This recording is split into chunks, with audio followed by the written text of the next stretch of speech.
Alors apparemment le club hésiterait entre un latéral gauche ou un milieu central, donc pas les deux. C'est du moins ce que nous rapporte Jamel. Il nous dit que Manchester hésite entre un troisième milieu de terrain et un latéral gauche, compte tenu des inquiétudes concernant la forme physique de Luke Shaw. Même après une saison dernière sans blessure, ses antécédents physiques rendent la direction toujours hésitante. Donc il faut encore les radins à vouloir épargner de l'argent alors qu'en fait on a besoin des deux postes. On a besoin à la fois d'un latéral gauche et d'un milieu central défensif. Après s'ils veulent vraiment recruter qu'un seul joueur, il y a Miles Lewis-Kelly de Arsenal qui peut jouer à la fois en tant que latéral gauche et en tant que milieu central. D'ailleurs, on a Ben Jacobs qui nous parle un peu de Lewis Hall et de Miles Lewis-Kelly. Il dit que Miles Lewis-Kelly est sur la liste depuis un certain temps. Il dit aussi que les deux transferts sont difficiles. Il dit que Miles Lewis-Kelly réclamait naturellement plus de temps de jeu en début de saison dernière, mais finalement il était titularisé lors de la finale de la Ligue des Champions contre le PSG au milieu de terrain. Donc Arsenal reste serein par rapport à une possible envie de départ du joueur. Et concernant Lewis Hall, on a Newcastle qui est catégorique, qui dit qu'ils ne laisseront pas partir Lewis Hall cet été. Ils le considèrent comme intouchable malgré l'intérêt de Manchester United. On a aussi Laurie Whitewell qui confirme que ça va être un transfert compliqué. Il dit même que Newcastle parle en privé pour que le joueur reste. Et ensuite, on a aussi la confirmation par Laurie Whitewell que le club réfléchit actuellement à la manière d'allouer ses ressources. Il n'est désormais plus certain qu'un autre milieu de terrain soit recruté. Donc d'un côté, pour le milieu de terrain, apparemment, le club est satisfait de Mason Mount qui, je rappelle, se blesse absolument tout le temps. Mais bon, ça n'a pas l'air de leur faire peur. Et de l'autre côté, on a le poste de latéral gauche où on n'a plus que Luke Shaw puisque Harry Hamas va quitter le club.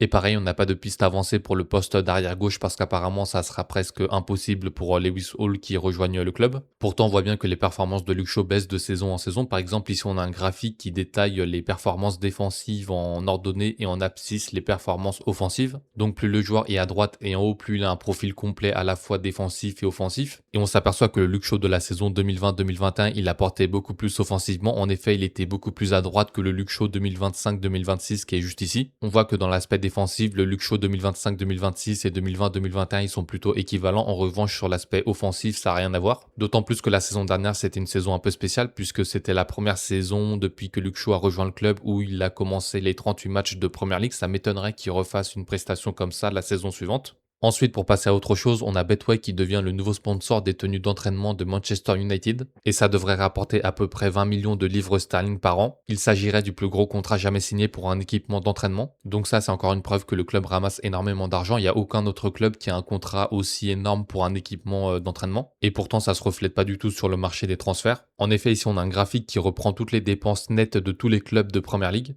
Et on voit que Manchester United est juste ici, bien loin derrière Chelsea, Tottenham, Manchester City, Liverpool, Ipswich, Brentford, même Everton. En fait, dans le top 6 de Premier League, il y a juste Arsenal qui a moins dépensé que nous pour l'instant. Je dis pour l'instant parce qu'ils sont sur le point de recruter à la fois Bruno Guimaraes et Vinicius Junior. Vinicius, on parle d'une somme de plus de 150 millions et Bruno Guimaraes d'une somme de plus de 80 millions. Autant vous dire qu'on dépensera jamais ça cet été. Et puis, il faut bien comprendre que c'est un mercato qui n'est pas encore fini. Par exemple, Liverpool, ils ont proposé plus de 100 millions pour Barcola. Donc, si jamais ils le recrutent, ils vont arriver presque au niveau de Chelsea, alors que nous, on va jamais dépenser encore 100 millions de livres sur le mercato. Ensuite, on a Altay Bendir qui est déjà à Vigo pour effectuer des tests médicaux pour le Celta. Donc ça, pareil, c'est une grosse blague. On n'arrive pas à vendre un gardien qui intéresse tout le championnat turc. On va aller le prêter au Celta Vigo, je sais pas pourquoi. Concernant la partie offensive du mercato, on était intéressé un temps par Oli Watkins, mais apparemment le club ne compte pas revenir sur cette piste, donc l'attaquant, ça sera sûrement pas lui. Sinon, à l'entraînement, on a aperçu Enzo Cannabik, le joueur de Lausanne qui est revenu à Manchester cet été. Pour ceux qui n'ont pas suivi le dossier, on l'avait recruté au Havre en 2024, il me semble, ou 2025 peut-être. Et la saison dernière, du coup, il était avec Lausanne, il n'a pas fait une très bonne saison. En 21 matchs, il a marqué un but. Après, il y a beaucoup de matchs où il a dû rentrer, je pense.